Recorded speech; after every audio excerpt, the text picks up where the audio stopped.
sa loob. Mami, tignan mo nga naman, pinalad yung anak mo. Hindi yan ang topic, mami. Ano sabi mo? Personal. Idol talaga kita.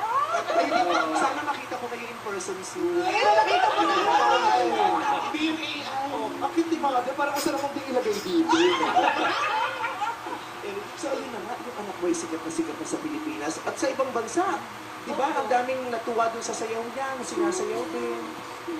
Kaya nga, hindi nga ako nag-expect na mag-viral siya. Kasi, Wala kang tiwala sa anak mo.